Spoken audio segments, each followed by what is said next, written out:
Coat bar association Asif Rizwana साहिब, जनाब सदर लाहौर बार एसोसिएशन बशर रहमान साहिब और मेहमान जो सारे पाकिस्तान से तशरीफ़ लाए, उनमें अली अहमद कुर्द, जनाब बरीदी साहिब, जनाब आमिर वड़ैश साहिब, बहुत बड़े मुजाहिद हैं आमिर वड़ैश अहमद से, कराची बार के सदर। इन्होंने हर तरह की सख्ती बर्दाश्त की है लेकिन असूल पर खड़े हैं। कराची में ना उनको कोई लालच रोक सकी, ना उनको किसी किस्म के थ्रेट या किसी किस्म की और चीज़ें रोकने। तो मैं समझता हूँ आज के दौर की हमारे इस तहरीक की बहुत बड़ी फाइंड हैं जनाब आमिर वड़ैश साहिब, सदर कराची बार एसोसिएशन। बिल्कुल इसी तरह जो हमारे साबका सदर Islamabad high court bar association जनाब रियासत आज़ाद साहब, दर हकीकत सही माने में आज़ाद थे और उसने जिस तरह से जमा मर्दी से इस्लामाबाद में वकला की तहरीक को आगे लेके गए, उनका हम खराज तहसीन पेश करते हैं। और इसी तरह हमारे दूसरे साथी अली अहमद कुर्द साहब हमेशा वकला की लीडरशिप करते रहे और कर रहे हैं, हर तहरीक में मुतहर्रिक रहे। वो चाहे 2003 की तहरीक थी LFO की, चाहे 2007 से 2009 तक की तहरीक थी, हर तहरीक में वो हमेशा आगे आगे रहे और इस तहरीक को इन्होंने बहुत बड़ी जो है वो तरक्की और आगे लेके आए हैं। लिहाजा मैं उनको खराज तहसीन पेश करता हूँ। राहिब बुलीस साहब जो वाइस चेयरमैन है बलूचिस्तान बार काउंसिल के, दर हकीकत एक बहुत जवान मर्द निडर वकला लीडर हैं। हर मौके पर बलूचिस्तान से इनकी आवाज़ उठती है, कुछ हो जाए, कहीं कोई किसी किस्म का हादसा हो जाए आइन के साथ, हमेशा राहिब बरीदी की आवाज़ फौरन सबसे पहले उनकी आवाज़ आती है। तो ऐसे लोग हमारे वकला का सरमाया हैं और इनको यहाँ आने पर मैं मुबारकबाद देता हूँ।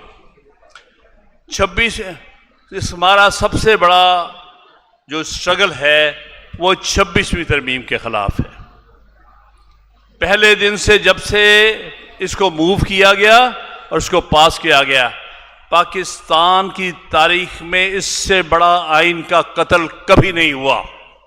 ये 26वीं तरमीम नहीं है, ये आइन का कत्ल है। इससे आइन ख़त्म हो गया, तबाह हो गया और हमारी जो अदलिया है या अदालती निज़ाम वो बेमानी होकर रह गया है। लिहाजा अगर हम वकील हैं तो हम पर फ़र्ज़ है कि हम अदालती निज़ाम को बचाएं, आइन को बचाएं, आइन के लिए खड़े हो जाएं, आइन की सरबलंदी के लिए लड़ाई लड़ें।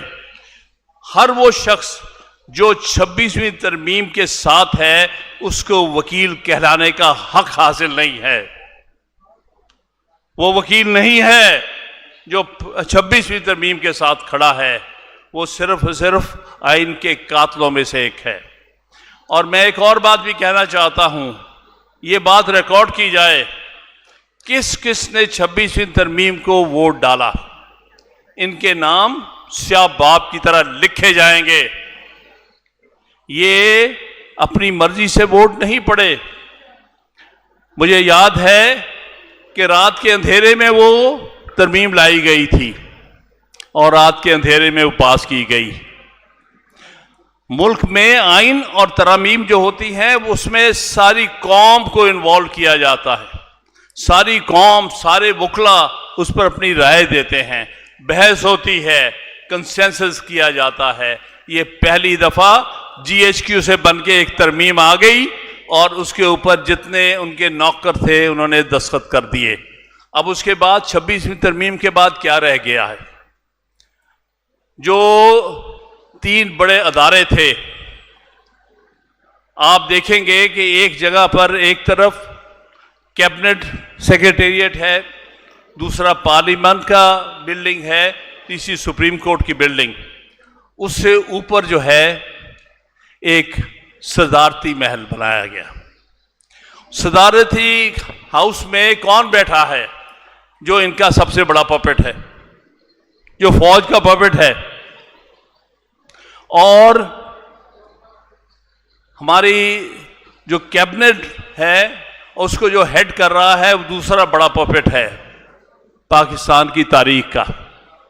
उसने तो सिर्फ वहां से हुक्म आना है और उसने काम करना है, उसका कोई रोल नहीं। उसको वजीर आजम कहने हुए शर्म आनी चाहिए। वो वजीर आजम नहीं है, एक प्लांटेड पपेट है वहां पर। और उसके साथ जितनी भी आप कैबिनेट देख रहे हैं वो प्लांटेड है। तो तीसरी बिल्डिंग जो पार्लियामेंट्री बिल्डिंग है, किसी ने मुझसे पूछा कि ये पार्लियामान की सुप्रीमेसी क्या होती है। मैंने कहा अगर पार्लियामान हो तो होती है, अगर पपेट्स की एक इज्तिमा हो उसको आप पार्लियामान नहीं कह सकते। जिनको हुक्म दूसरी तरह से आता हो और हाथ उठाते हो, ये कोई पार्लियामान नहीं है, ये शो ऑफ पपेट्स है।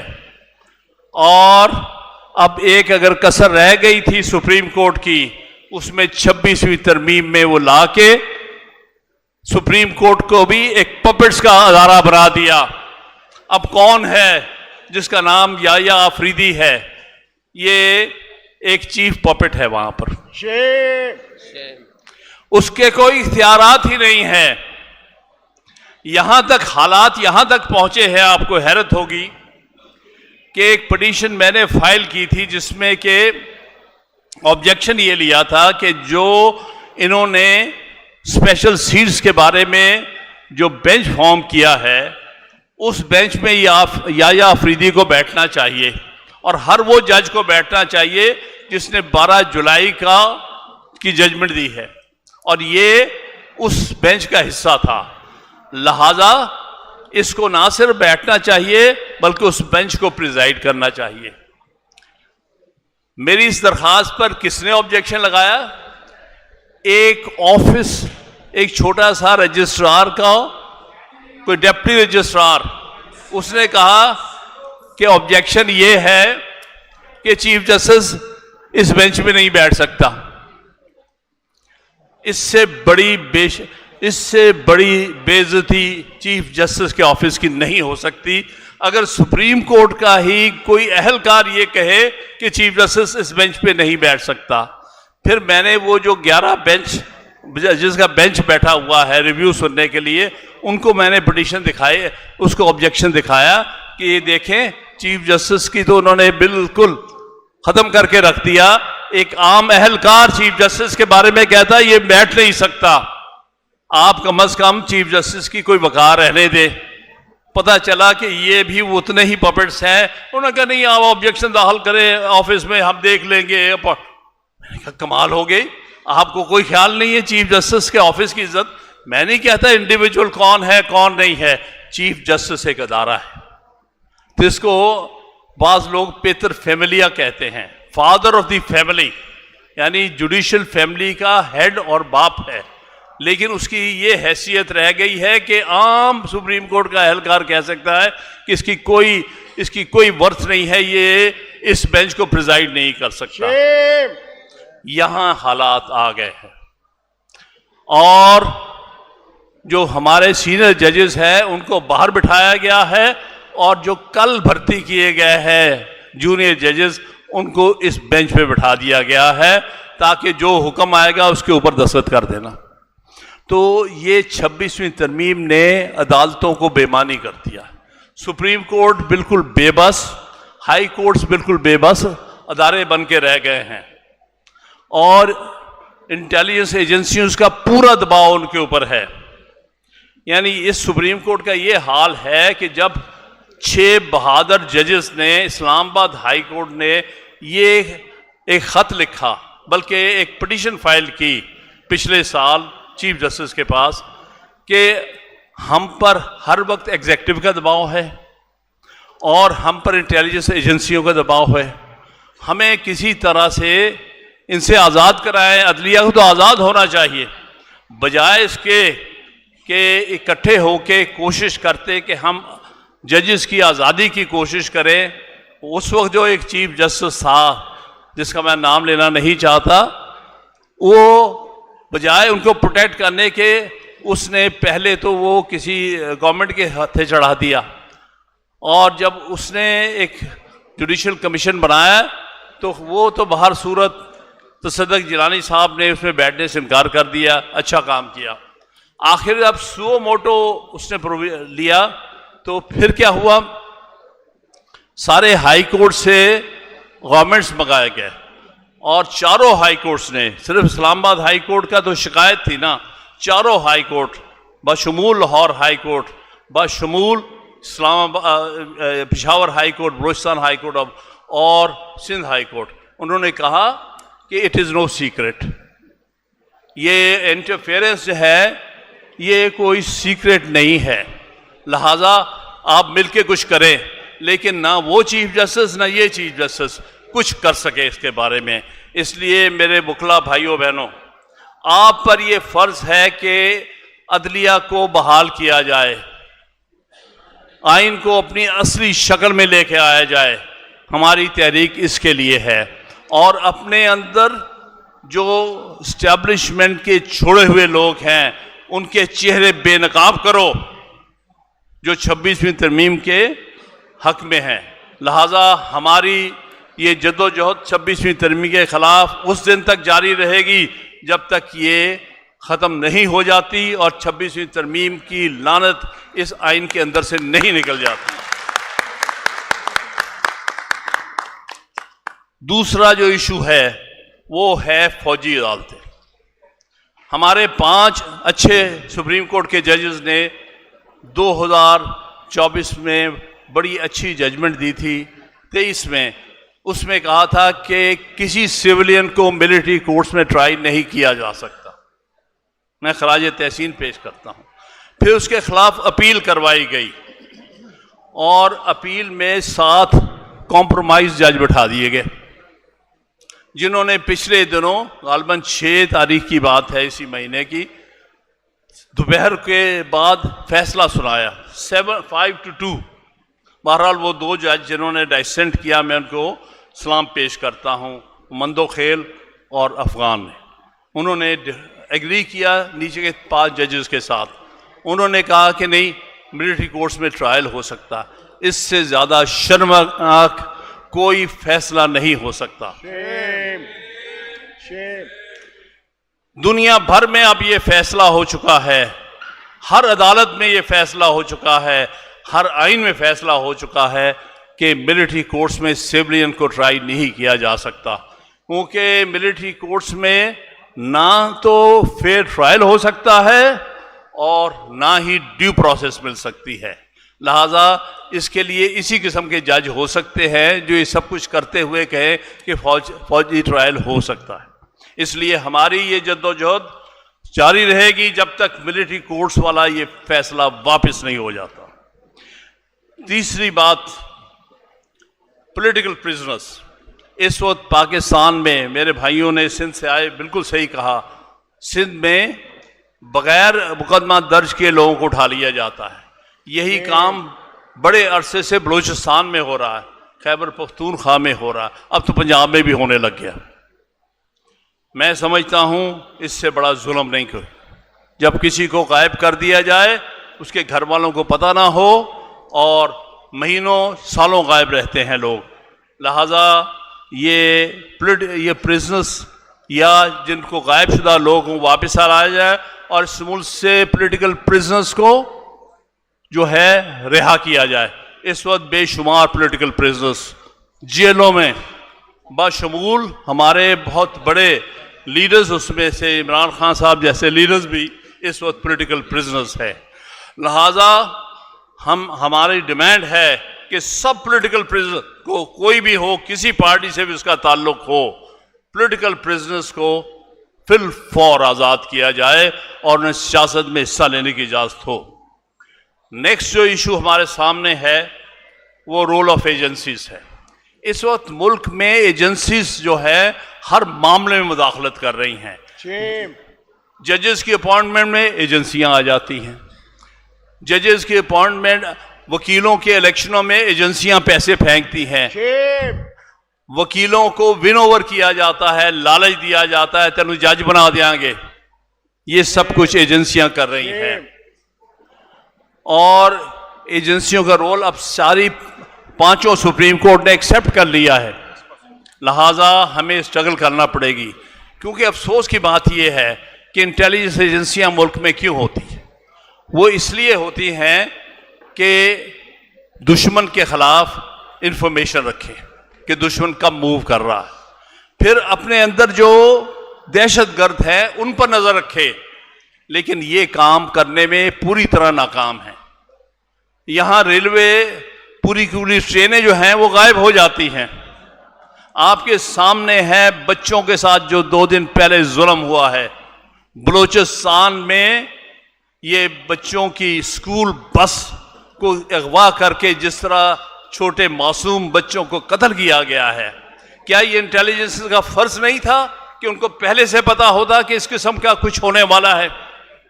ये बहुत बड़ा फेलियर है इंटेलिजेंस एजेंसीज का, क्योंकि वो किसी और काम में लग गए हैं।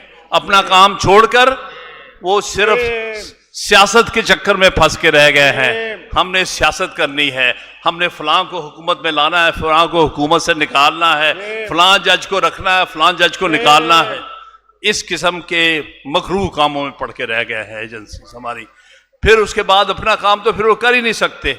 जब उन्होंने ये फैसले करने हैं कि वकला के इलेक्शनों में किसका साथ देना है, किसकी मुखालफत करनी, हमने जजेस किसको रखना, किसको निकालना है, तो ऐसे में वो अपना असली काम नहीं कर सकते। लिहाजा ये बहुत बड़ा फेलियर है। एजेंसीज को अपने काम पे लगाओ और उनका कोई काम नहीं है कि वकीलों के मामलात में और जजेस के मामला में, जुडिशरी में किसी किस्म की भी वो दखल अंदाजी की जाए। नेक्स्ट इशू जो है वो इंडस वाटर ट्रीटी का है। ये एक बहुत बड़ी ज्यादती होने जा रही है। ये 1960 में इंडस वाटर ट्रीटी का माहदा हुआ था। उस वक्त अयूब खान साहब को मैं समझता हूँ वो फेयर नहीं था, लेकिन चलिए हो गया। नेहरू आया था और लाहौर में आया था। यहाँ पर हमें ये चीज़ा याद है, मैंने अपनी आंखों से देखा था उस वक्त 1960 में जब अयूब और नेहरू इकट्ठे जा रहे थे, तो वो इंडस वाटर ट्रीटी को साइन करने आया था। इंडस वाटर ट्रीटी मैं समझता हूँ टोटली फेयर नहीं है, क्योंकि इंडस वाटर जो है, इंडस बेसन जिसे हम कहते हैं, उसका 85% हिस्सा पाकिस्तान को मिला है। यानी पंजाब और सिंध, अगर इनका टोटल एरिया इंडस वाटर बेसन का देखा जाए तो 85% पाकिस्तान को मिला है, 15% उनके हिस्से आया है, जिसमें कि उनका जो पंजाब है, इंडियन पंजाब, वो आता है। लेकिन हमने 3 दरिया उनको दे दिए। बड़ा अनफेयर था कि हमने दरिया रावी, दरिया सतलुज और दरिया ब्यास उनको दिए। इसमें ये डील हुई।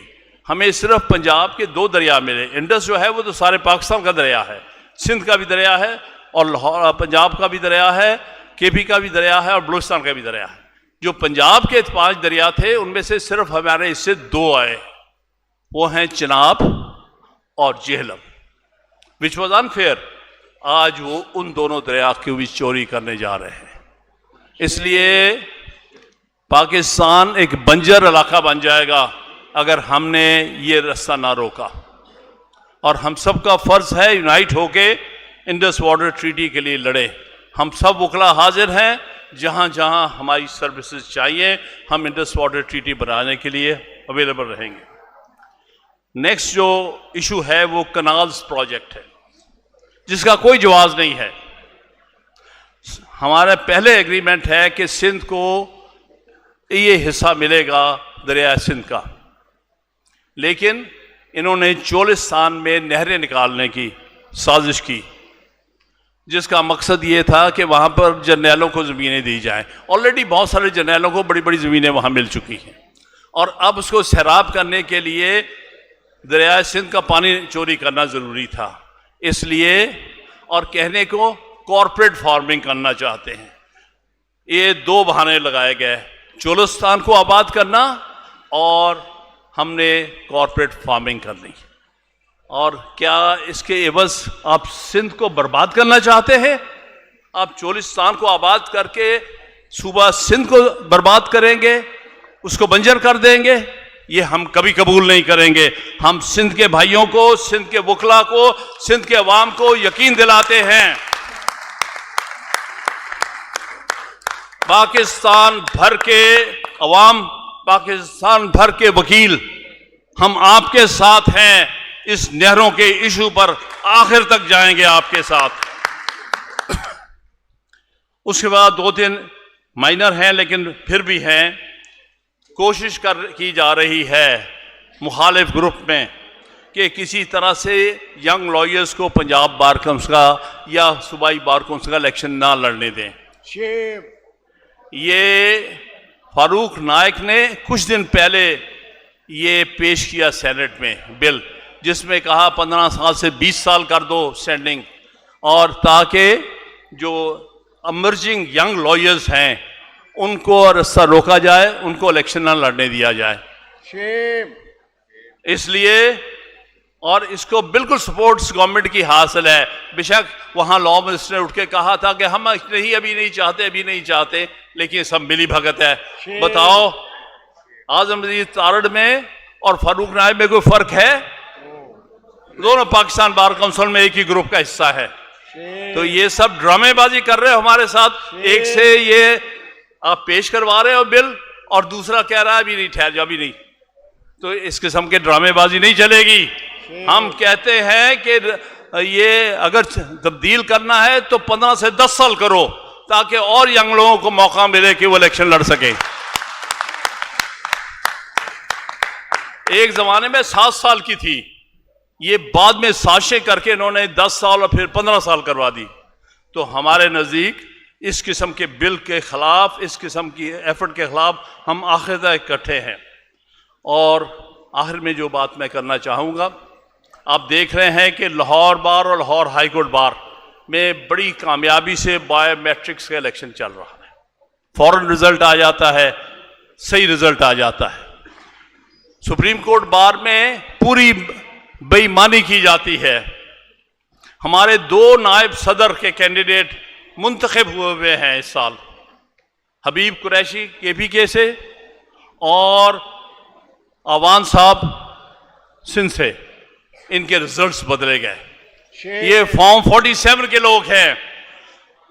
ये बात कर रहे हैं कि हम तो हाई कोर्ट बार का भी हम चाहते हैं कि जो है मैनुअल कर दिया जाए, ताकि ये बेईमानी करें, इधर से उधर कर दें।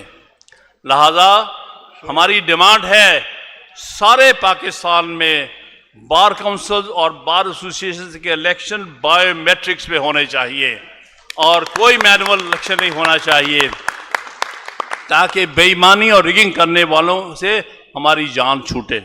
मैं आखिर में आप सबका शुक्रिया अदा करता हूं, आपने टाइम निकाला। आप समझिएगा कि ये एक तारीख का हिस्सा हैं आप। इंशाअल्लाह ताला वक्त आएगा जब ये 26वीं तरमीम कूड़े की टोकरी में फेंक दी जाएगी, और इंशाअल्लाह ताला आपकी हिम्मतों से इंशाअल्लाह। बहुत बहुत शुक्रिया।